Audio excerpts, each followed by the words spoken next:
In this video, we'll talk about how to begin practicing gratitude. If you're convinced of the benefits of starting regular gratitude practice to transform your life, you'll need to know how to begin. It's very easy to say, be more grateful, but putting that into practice can be harder than it seems. Often we don't naturally focus on the positive, so learning how to do that can be a bigger challenge than you imagined. Here are some of the top tips to help you start learning to cultivate more thankfulness. Start journaling. One of the best ways to reap all the benefits that gratitude can bring is to notice fresh things to be grateful for each day.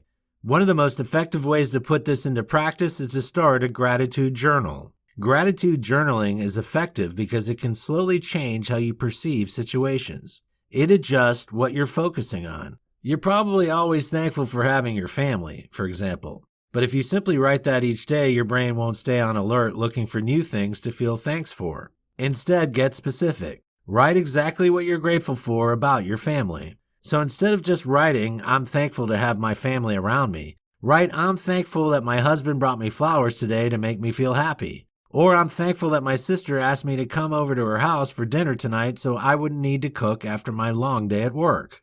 Open your eyes to the world around you and you'll find that your gratitude practice becomes greatly enhanced.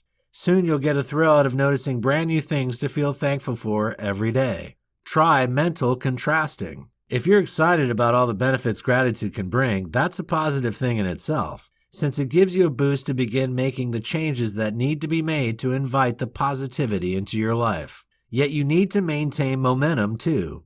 It can become all too easy to lose interest or to fall at the first hurdle when practicing gratitude feels too difficult. When you need to achieve something, using the mental contrasting technique can be just what you need to succeed. Mental contrasting involves being optimistic about your new practice's benefits, while also staying realistic about how challenging it might be to build that habit. It's something that helps you to put in more effort when it's needed most. Recognize the obstacles in advance that might get in your way. Plan for them effectively. If, for example, you know that you're exhausted just before bed, accept that it is not the right time for you to focus on your gratitude practice and instead reschedule it for morning time. Try new ways to express gratitude. Practicing gratitude needn't take the same form for everyone.